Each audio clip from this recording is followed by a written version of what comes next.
Halo lagi Bapak Ibu dan teman-teman mahasiswa di seluruh Indonesia. Ketemu lagi dengan saya Edvi Gracia Ardani dan pada pagi hari ini saya sangat senang sekali bisa menjadi moderator dari seorang pebisnis yang luar biasa yaitu Ibu Pakita Wijaya. Ibu Pakita Wijaya adalah seorang entrepreneur di mana beliau merupakan CEO dari PT Minahasa Permai Resort Development yang tergabung di dalam Sintesa Group. Ibu Pakita Wijaya pernah meniti karirnya di berbagai bidang, antara lain pernah menyanyi, pernah sebagai pemeran sinetron, dan sutradara juga nih teman-teman dan Bapak Ibu sekalian. Dan juga yang luar biasa dari Ibu Pakita Wijaya ini adalah beliau selalu berkarya demi demi Indonesia dan pada saat ini sedang merintis sebuah bisnis di area Minahasa Utara. Ibu Pakita Wijaya, apakah sudah tergabung? Mungkin saya koreksi sedikit, saya sih pasti bukan entrepreneur sih. Saya sebenarnya tuh pekerja, dari dulu pekerja. Tapi entrepreneur can go so broad these days ya. Apapun yang kita lakukan, kalau kita berusaha sendiri, akhirnya wira swasta, akhirnya disebut entrepreneur. But so let me share. Terlihat ya? Belum. Mohon dibantu, operator.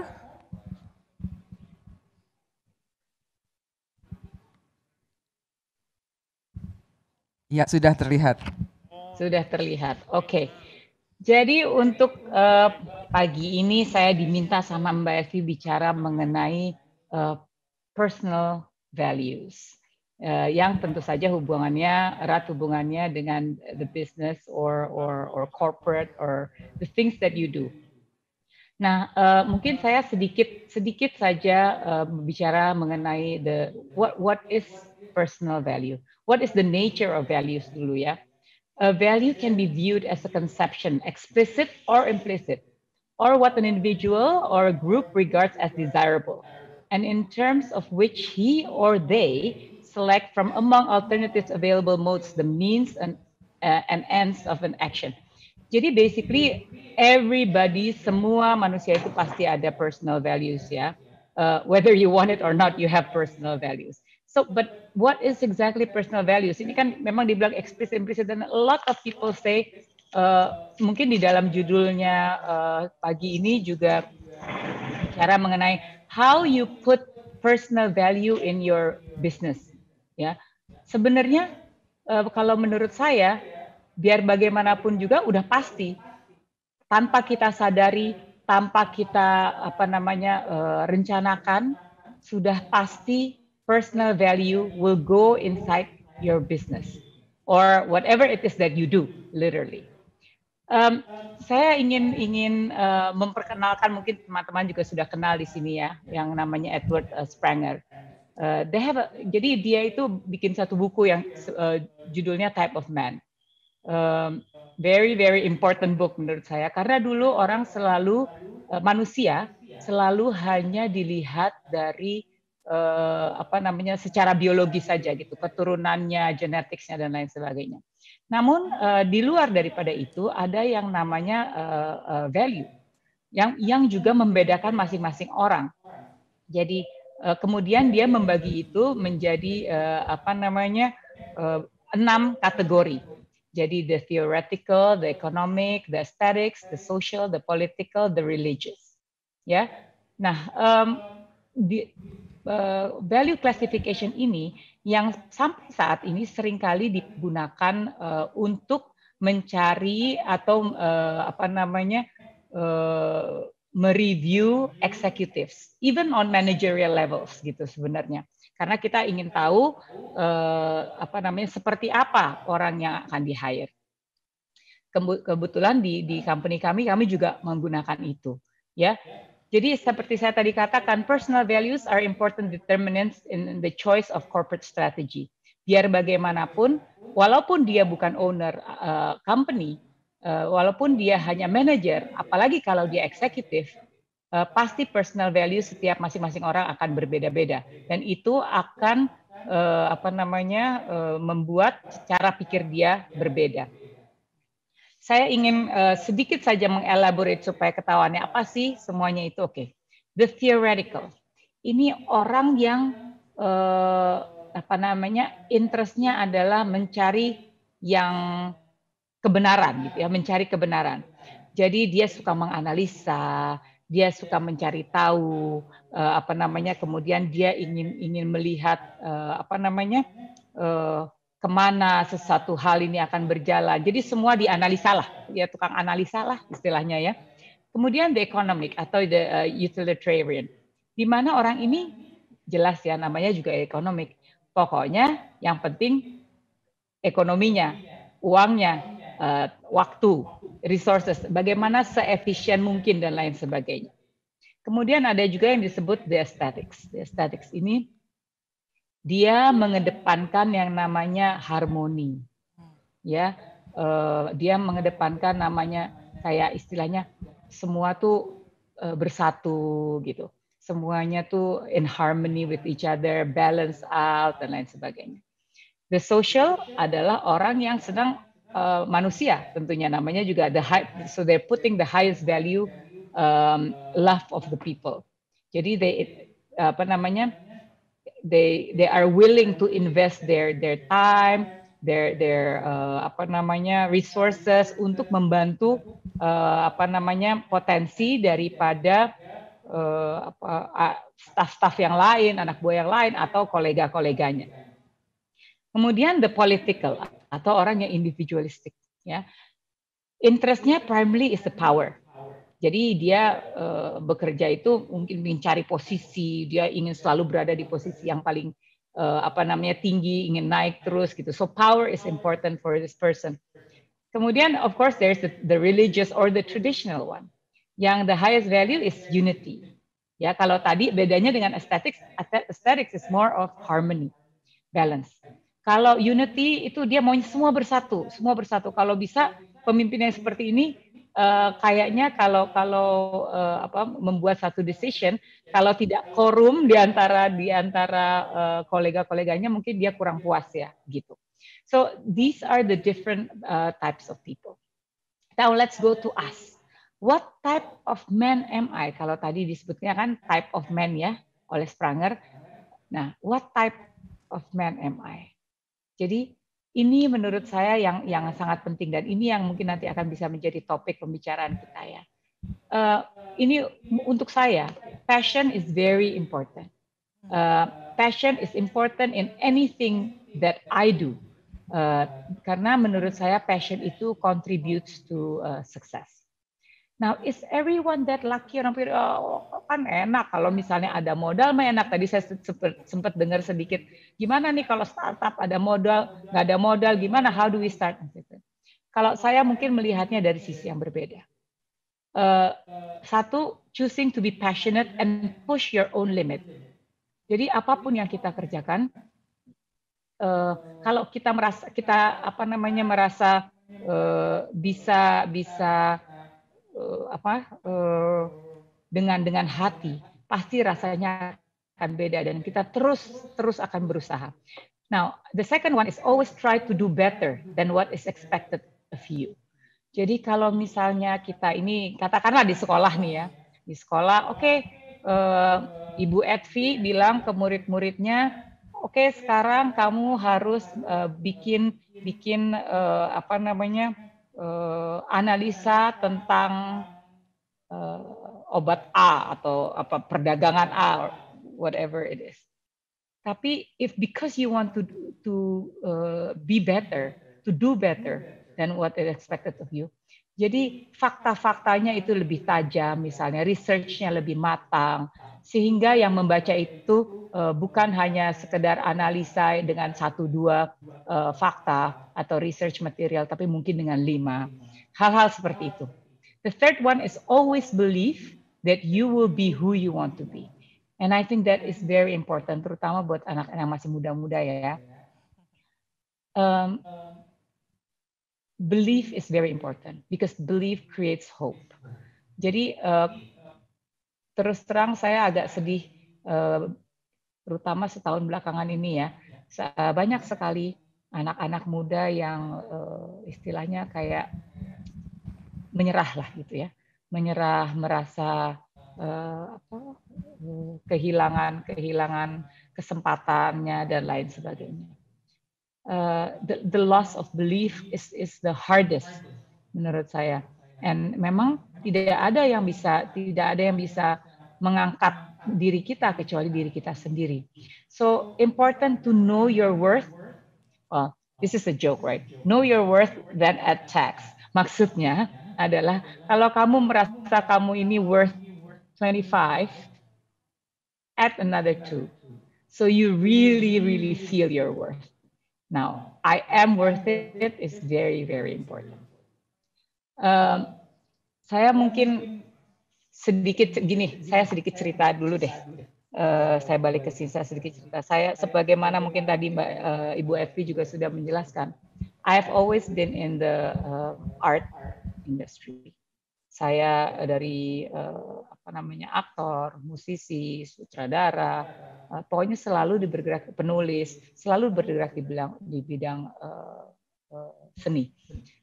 Kemudian di tahun 2014 saya diminta untuk membantu keluarga untuk bisnis perhotelan. Sesuatu yang saya sama sekali tidak. First of all, I have no passion. Secondly, I have no knowledge. Ya, dan saya umurnya juga bukan muda, jadi saya nggak bisa terus tiba-tiba sekolah itu untuk maksudnya as a degree. So I said, okay, give me a few months to think about it.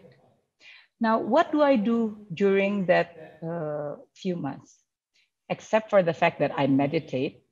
Mungkin this is not for everybody, tapi I tend to meditate when I have to make a big decision. I also enrolled myself to Cornell Hospitality School program, yang dimana saya bisa mengerjakannya online. Sambil saya terus pergi ke hotel-hotel itu untuk melihat. I need to know where I can sit in. Gitu. Jadi dua hal ini saya kerjakan. Saya terus melihat hotel-hotel and see what I can do. I work on it, and then sore ke malamnya saya ambil kelasnya and things like that. So until I realized that okay, maybe this can work. Sebenarnya it's not a matter of choice, but it's a matter karena at the time I have to do it. Right?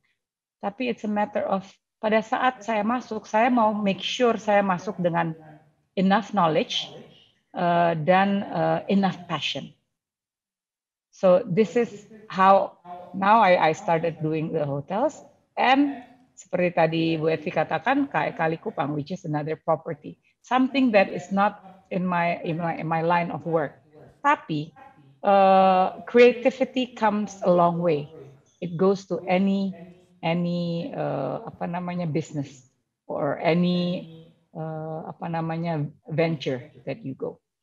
So talking about seni atau art, I feel that I always need to be inspired. So this is the expression, yeah. Making money is art, and working is art, and good business is the best art. So this is what I have learned so far. Ternyata tidak harus selalu berada di dalam industri seni itu sendiri, tapi saya bisa selalu merasakan the art itself, di dalam bisnis ataupun usaha-usaha yang harus saya kerjakan. So to finish up, I need all of us to at least try this one thing. Always be grateful, or at least try. Your time will come, just believe it. So dari saya mungkin saya stop di situ, and mungkin kita bisa ngobrol-ngobrol lebih lanjut. Saya silahkan yang mau ngobrol. Oke, terima kasih kita sudah mendengarkan Ibu Pak kita sharing tentang bagaimana sebetulnya personal values ini sangat sangat berarti di apa namanya di organisasi atau di tempat kita berada begitu ya. Tidak hanya bisnis kita sendiri tapi juga di mungkin kita sedang bekerja di tempat orang lain begitu ya Mbak Pak kita ya. Dan Betul. ada hal-hal tadi yang saya capture dari Bu Pak kita ini adalah bahwa ada passion di sini yang kita bicarakan dan bagaimana passion ini sebetulnya bisa dilatih dari apa namanya dan ditumbuhkan mungkin walaupun waktunya juga nggak sebentar ya tadi perlu waktu berbulan-bulan untuk Mbak Pak kita untuk kayaknya ya udah deh saya mau gitu ya mau belajar Well, you have gitu to ya. understand. Karena memang saya tipe orangnya, I don't like going into something that I don't understand. Iya, So for iya. me, if I don't understand, how can I be passionate about it? Betul sekali. Kalau kita tidak memahami apa yang kita kerjakan, maka kita akan sulit untuk menyatakan bahwa itu adalah passion kita atau kita suka melaksanakan atau melakukan hal tersebut gitu ya. Ya, betul. Mbak Pak kita di sini ada pertanyaan dari udah ada masuk satu pertanyaan ini dari Rahma di Medan. Halo Ibu Rahma atau adik Rahma dari Medan. Pertanyaannya adalah Bu Pak kita seringkali kita menemukan case atau kasus di mana kita sudah menentukan goals yang ingin kita raih, tapi di tengah jalan pada akhirnya cenderung mendengarkan apa kata orang dan hal ini membuat goals kita jadi tidak tercapai. Nah, ini menurut Bapak kita gimana nih pertanyaan dari Rahma ini? Saya mau mungkin mengambil sedikit kalau di kebetulan anak saya paling kecil itu tenis gitu. Di tenis itu kalau lagi pertandingan yang kadang-kadang yang dipikirkan langsung menang. Apalagi kalau angkanya udah kelihatannya menang atau dia terbaliknya adalah kalah. Nah, sebenarnya sebagai manusia ya, terkadang kita ini lupa untuk merasakan betul the present time. Kalau dalam pertanyaan tadi Mbak Rahma mungkin is the process. The process is very important. So you have a goal that's perfect, tapi don't forget about the process. Nah, dalam proses itu segala macam akan terjadi. Tapi jika Anda always fully intact with the process, itu akhirnya jadi fokus kita adalah pada saat itu. Berarti kalau ada orang ngomong-ngomong begitu, kita akan bisa berpikir lebih jernih. Karena we are there at the present. Sementara kalau kita hanya melihat goalnya, you only focusing on the goal and not the process, itu kita gampang tergoyah karena mungkin orang bilang, nanti kalau kamu begini hasilnya tuh begitu. So you are not there at the present, gitu. Ngerti nggak? You have to be there. The process is important. Being in berada di dalam waktu yang sekarang, gitu.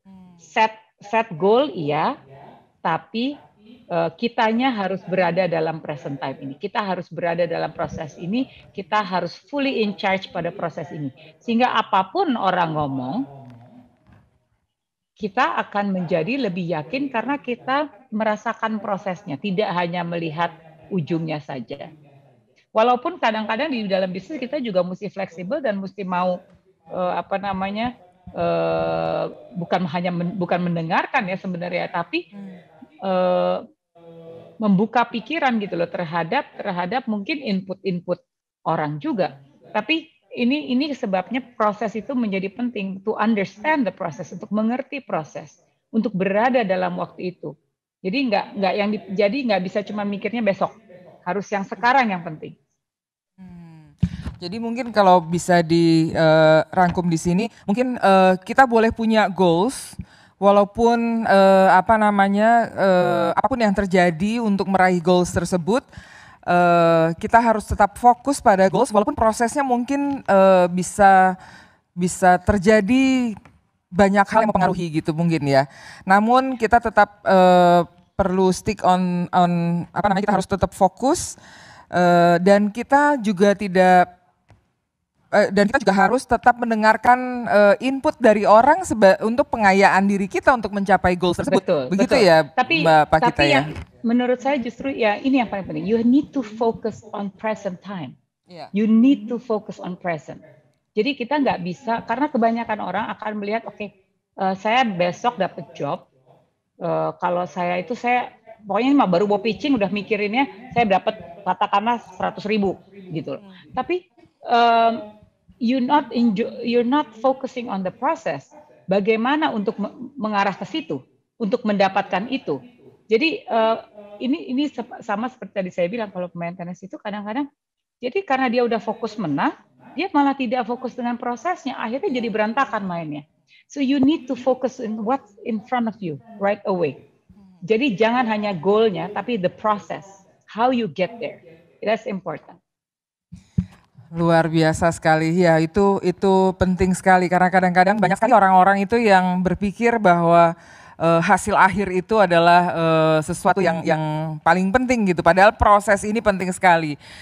Semoga jawaban ini menjawab pertanyaan Mbak Rahma dari Medan, Kakak Rahma ya kalau di Medan ya.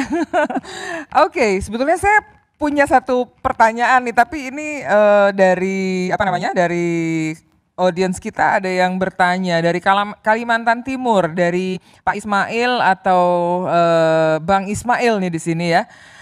Bagaimana menurunkan business values yang sudah kita set ke tim agar dapat diterima oleh semua pihak? Kira-kira ini pekerjaan yang tidak mudah ini ya Mbak Pak Kita ya, bahwa kita punya business values, terus udah gitu kita harus menurunkan business values kita ini ke tim kita begitu. Silakan Mbak Pak Kita untuk menjawab pertanyaan Bang Ismail ini.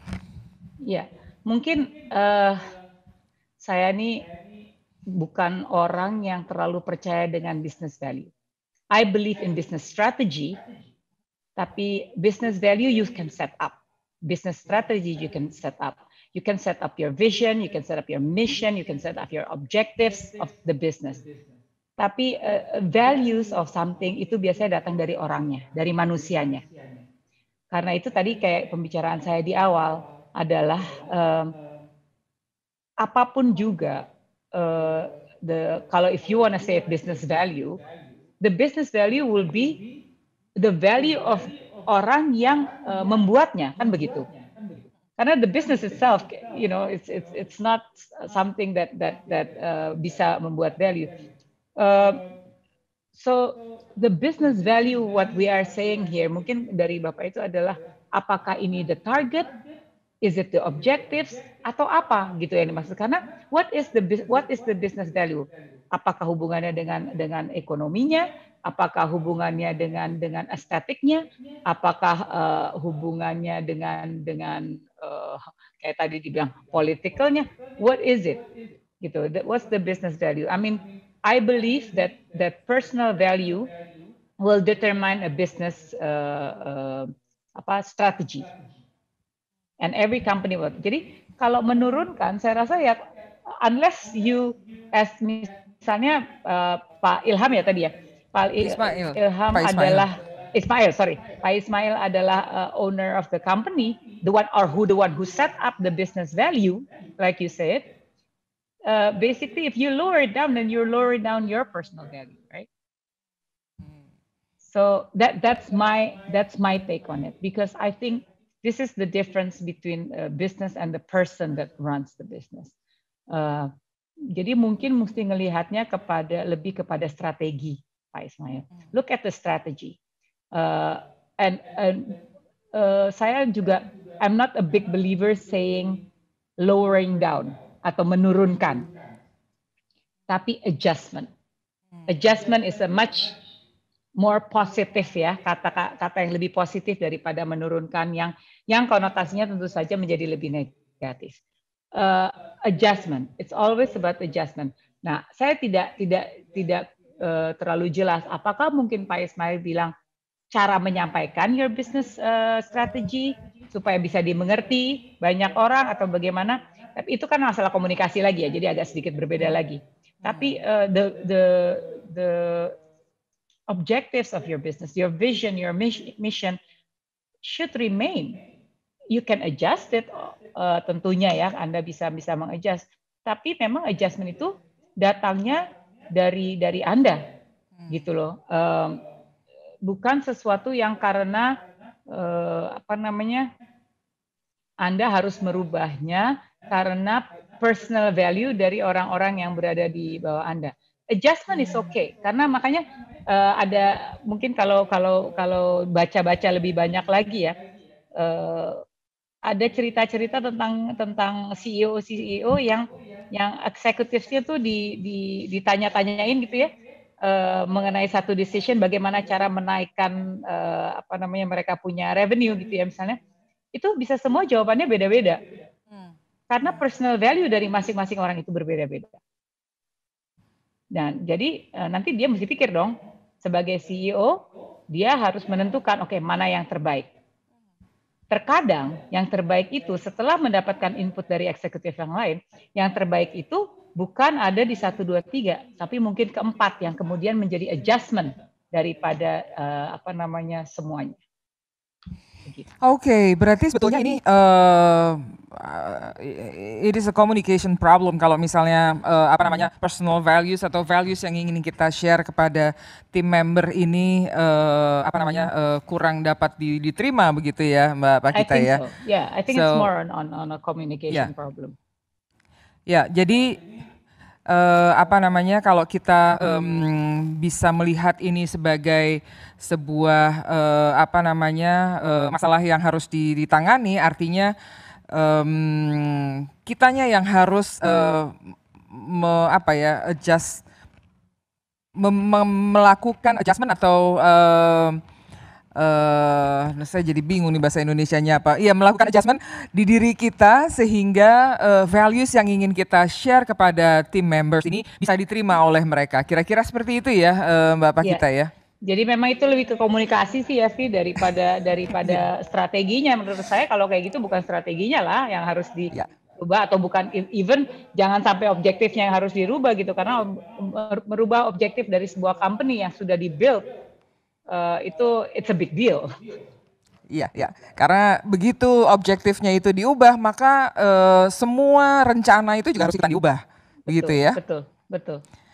Oke, sepertinya apakah masih ada pertanyaan lagi dari audiens? Oh, masih ada.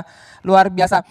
Kalau ini dari tempatnya Mbak Pakita nih, dari Manado. Ada Pak Hidayat atau mungkin ini seorang mahasiswa juga dari Hidayat dari Manado. Melanjutkan penjelasan dari Bu Pakita soal proses itu tadi. Apa yang harus kita lakukan ketika tim di organisasi kita tidak memahami proses dan ingin hasil yang cepat? Jadi justru timnya nih yang maunya sampai ke yang penting selesai gitu ya, ini mungkin seperti itu. Silakan Bapak kita. Ini memang satu hal yang menjadi problem besar, terutama di negara kita ya. Seakan-akan ini sudah menjadi satu budaya. Kalau saya menyebutnya budaya instan. Semua maunya instan. Instant noodles, instant coffee, instant everything. Right? Begitu juga dengan bisnis. Maunya yang cepat. But this is akhirnya. Jadi ini yang mungkin nanti Pak Rahmat mesti dijelaskan juga kepada teman-teman atau kolega-koleganya atau staffnya. Let's look at facts. Indonesia mempunyai banyak sekali destinasi, ini masuk ke dalam bidang kita nih ya, destinasi yang luar biasa. Yang jelas kita tidak kalah dengan Thailand. Atau even worse yang baru-baru mulai nih, Vietnam. Oke. Bagaimana kita menjual? Oke. Kita nggak mau susah nih. Kita foto, kita promosi, pasang harga murah dulu deh supaya orang datang. Gitu kan? Nah, seperti di Manado, datanglah berbondong-bondong turis Cina kan? Karena murah, bagus loh pantainya, bagus loh pemandangannya. Keren banget ya. Iya. Mereka di sini paling lama mungkin 4 hari ya paketnya gitu. Ke Bunaken, ke Tomohon. What happened to the other places? Oh, they didn't go. Why? Kita tidak pernah menciptakan paket yang tepat. Nor do we integrate what we have. Kita jual mentah-mentah istilahnya. Ya udah, jadi ke pantai-pantai ya begitu aja. Kita tidak mengambil keuntungan atau mengambil sesuatu yang lebih dari turis-turis yang datang ini. Ya. Nah, sekarang kita bandingkan dengan Singapura deh, yang nggak punya apa-apa. Ya, memang dia adalah negara bisnis ekonomi, tapi dia juga punya Sentosa. Tapi Sentosa dia pantainya ya kalah lah ya sama kita. Dia cuma punya 1. Tapi di dalam Sentosa itu ada begitu banyak atraksi. Sehingga orang bisa datang ke area itu berulang-ulang kali. Kalau kita di hotel nyebutnya repeat customer. Dia puas, dia datang lagi, dia puas, dia datang lagi. Di Indonesia hampir tidak ada repeat ke Manado. Karena dia habis 4 hari di situ sudah nggak tahu mesti ngapain lagi. Karena kita jual mentah-mentah. Kita maunya cepat. Mereka cepat datang, oke. Datang kuantitinya banyak. Tapi pada saat kita melihat devisa yang masuk, close to nothing. Jadi tidak imbang antara kuantitas yang datang dengan devisa yang masuk. Mengapa ini? There's almost no length of stay. There's almost no repeat customer. Why? Karena kita tidak mau kayak tadi saya sempat katakan adalah you need to do better than what is expected of you. Jadi, maksud saya begini, kalau kita itu ada pantai, istilahnya kita cuma punya pantai. Coba kita siapkan kursi-kursi yang bagus, kemudian ada merchandise shop di mana orang datang itu juga bisa beli ini, beli itu, kan nambah dong untuk masyarakat juga. Masuknya apik, tempatnya juga selalu bersih, ada kamar mandi yang bagus. People want to come back. Mungkin ada atraksinya, ada yang kayak di Benoa gitu ya, di Bali ada yang red boats. Itu pun di Benoa begitu aja gitu nge-red boats-nya. We can do so much more Indonesia ini, tapi we are unwilling to walk the extra miles karena kita maunya instan. Yang paling simple ya, contoh adalah kayu manis. Kita adalah produsen kayu manis terbesar di dunia. Tapi yang kita jual adalah raw. Kita mau cepat jual aja, raw. Padahal kalau kita olah sedikit saja kayu manis itu, kita bisa jual dengan harga yang jauh lebih mahal. Karena jadi hal-hal yang seperti ini, menurut saya yang harus kita ingat. Kalau nggak bisa instan, nothing yang sustainable is instant. Oke, memang sedih sekali ya kalau kita dengar ceritanya Bu Pak kita ini teman-teman semua dan Bapak Ibu dosen yang melihat. Memang saya setuju sekali dengan apa yang disampaikan oleh Bu Pak kita bahwa kalau misalnya kita itu masih punya banyak potensi untuk dikembangkan, tetapi kita tidak meluangkan waktu untuk belajar bagaimana mengembangkannya, begitu ya Mbak Pak kita ya. Dan we don't want to go the extra mile. Istilahnya desa wisata di Indonesia, desa wisata benar-benar desa orang masuk lewat aja naik mobil. It's like we could have packaged it better, right? Iya, betul, betul, betul. Jadi mungkin salah satu apa namanya PR yang cukup berat juga ya bagi para entrepreneurs ini adalah menanamkan pemahaman bahwa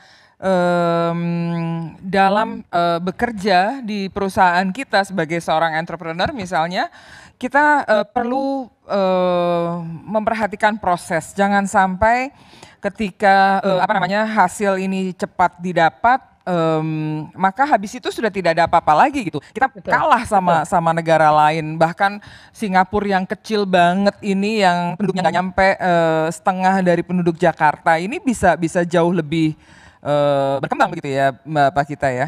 Iya, tapi biasanya memang begitu sih. Kita harus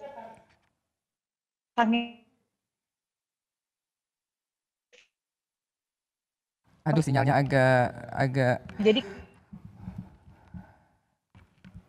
ada sinyal kendala saya ya, sinyal kedengeran sedikit. nggak?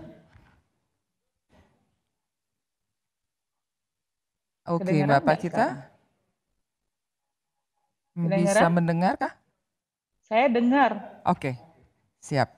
Oke, jadi maksudnya yang tadi saya bilang ya, maksudnya memang kita we have to walk the extra mile. Kita tuh karena saking kayanya, jadi kita tuh take things for granted ya kadang-kadang Iya. gitu loh. Ya sementara Singapura karena dia nggak punya apa-apa, jadi dia harus berusaha terus.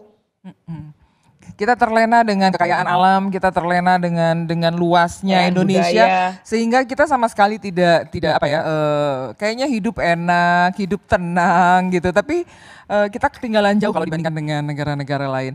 Oke, mungkin saya akan cek dulu, teman-teman apakah ada pertanyaan lagi? Mungkin ini adalah pertanyaan, oh ada satu ya, ada satu pertanyaan yang mungkin ini yang terakhir ya Mbak kita ya. Apakah Bu Pakita ini punya apa ya, punya advices untuk para generasi millennials yang baru merintis startup untuk menentukan bisnis ini arahnya kemana dan values apa yang bisa ini agak sedikit modifikasi ini pertanyaannya dan values yang seperti apa yang bisa membuat bisnis ini bisa berkembang. Ini pertanyaan dari Pak Alfian atau Alfian dari Jakarta. Terima kasih atas pertanyaannya. Silakan Mbak Pakita. Iya, kalau saya bisa tahu exactly bisnis apa yang sukses, wah saya udah nggak tahu jadi apa nih sekarang ini sih. But so unfortunately I don't. Kayak agak-agak Nostradamus. But yang paling penting sebenarnya kalau saya lihat you look at the situation. This is why anthropology comes in, right? Sekarang ini kita masuk ke dalam satu masa yang very abnormal. Walaupun the millennial udah merasa sangat nyaman dengan digitalisasinya dan segala macam itu, tapi kemudian masuk lagi sebuah pandemi yang merubah cara kita semua berpikir. Now, the biggest concern buat saya adalah kita yang sudah tadinya sangat individualistik dengan masing-masing kita punya device, semakin tidak bisa bertemu, semakinlah kita hanya terpaku pada device kita. But on the other note, dulu kita bisa ketemu, so we take that for granted. Kalau ketemuan kita saling pegang device. Sekarang saking kita nggak bisa ketemu, terciptalah si Zoom meeting segala macam. Jadi walaupun physical, tapi kita bertemu dan orang tidak lagi individualistik hanya di device-nya masing-masing. So there's always pro and con, right? Nah, that is my view on the present time. Kembali lagi kepada pertanyaannya tadi. Memang segala macam bisnis yang tidak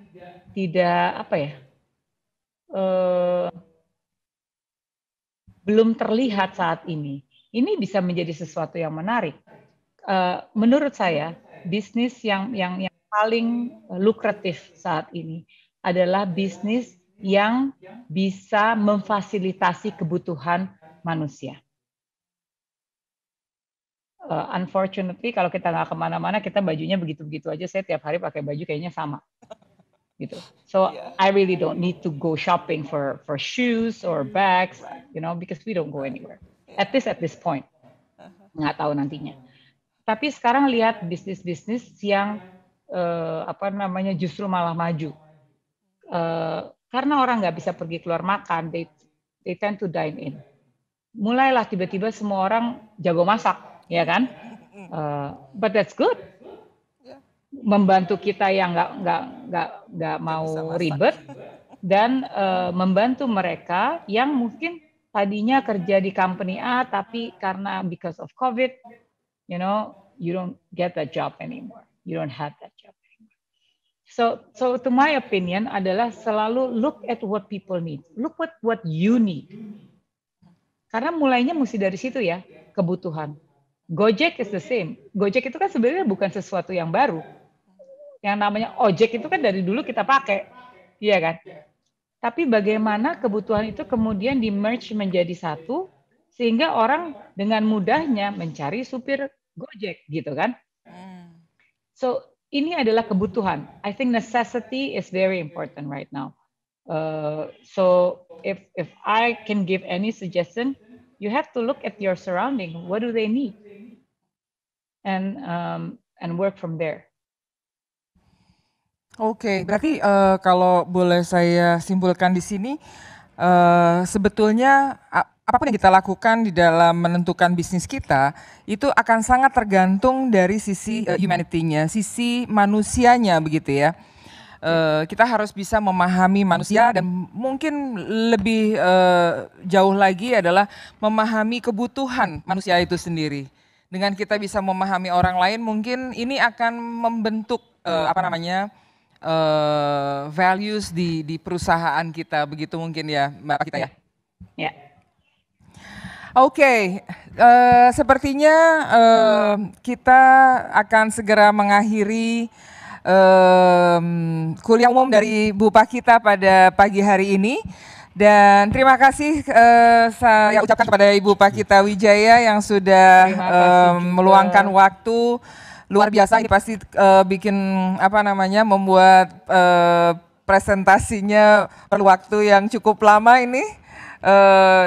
Sangat berkesan dan saya juga berharap ini menjadi sesuatu yang bisa menjadi manfaat bagi teman-teman mahasiswa di seluruh Indonesia dan juga Bapak Ibu dosen dan para pengunjung lainnya yang sudah berpartisipasi dalam sesi kita hari ini.